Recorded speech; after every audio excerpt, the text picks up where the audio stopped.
പിന്നെ ഇൻഫ്ലുവൻസ് ചെയ്ത കുറേ വ്യക്തികളുണ്ട്. പക്ഷേ എന്നെ സുബ്രഹ്മണ്യൻ എന്നൊരു ഒരു നേതാവാക്കിയതും എനിക്ക് സീറ്റ് തന്നതും ബ്ലോക്ക് പഞ്ചായത്ത് മത്സരിക്കുന്ന ഉമ്മൻചാണ്ടി സാറാണ്. പിന്നെ എന്നെ ഒരു ഡിപ്പാർട്ട്മെൻറ്റിലേക്ക് പറഞ്ഞയച്ചതും ഉമ്മൻചാണ്ടി സാറാണ്. അപ്പോൾ ഞാൻ നേരത്തെ പറഞ്ഞല്ലോ, എനിക്ക് ജോലി കിട്ടിയപ്പോൾ ഞാൻ ഉമ്മൻചാണ്ടി സാറിനാണ്, തൃശ്ശൂർ നേതാക്കന്മാരെല്ലാം പറഞ്ഞു. കാരണം അതിന് ഉമ്മൻചാണ്ടി സാറ് പറയും, സാറ് പറഞ്ഞാൽ മാത്രമേ നിന്നെ വിടാൻ പറ്റുള്ളൂ എന്ന് തൃശ്ശൂർ നേതാക്കളെല്ലാം പറഞ്ഞു. അങ്ങനെ ഞാനൊരു ദിവസം രാത്രി തന്നെ ഉമ്മൻചാണ്ടി സാറിൻ്റെ കോട്ടയത്ത് താമസിച്ച് രാവിലെ 5 മണിക്ക് ഞാൻ അദ്ദേഹത്തിന് വിട്ടുപോയി. അപ്പോൾ അറിയാമല്ലോ അന്നത്തെ കാലഘട്ടത്തിൽ 5 മണിക്ക് എന്ന് പറഞ്ഞാൽ പുള്ളി ഒരു ബനിയൻ ഇട്ടിരിക്കുന്നുണ്ട്, ഒരു ലുങ്കി എടുത്തിട്ട്. സുബ്രഹ്മണ്യനിൽ ചോദിച്ചാൽ അതേ ഒരു ചായ കുടിക്കലാവ് വന്നു. അങ്ങനെ എനിക്ക് ചായയൊക്കെ തന്നു.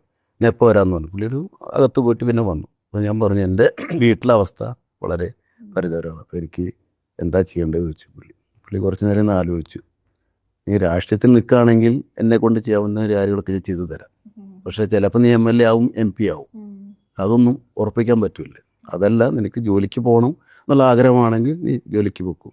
ഞാനത് മറ്റു നേതാക്കൾ പറഞ്ഞ് മനസ്സിലാക്കാമെന്ന് പറഞ്ഞു. കാരണം ഇവിടെ ബ്ലോക്കിൽ ഈക്വലായിരുന്നു, ടോസിലാണ് ഭരണം കിട്ടുന്നത്. അതാണ് നമ്മുടെ ഇവിടുത്തെ നേതാക്കൾക്ക് റിസ്ക്. പക്ഷേ എൻ്റെ മണ്ഡലം ഞാൻ 826 വോട്ടിന് ജയിച്ചു. അവിടെ എന്തായാലും നമ്മൾ ജയിക്കുമെന്ന് അറിയാം. പക്ഷേ എന്നാൽ ടോസിൽ കിട്ടിയതുകൊണ്ട് ഇനി ബൈ ഇലക്ഷൻ എങ്ങനെ വരുന്നു പറയാൻ പറ്റില്ലല്ലോ.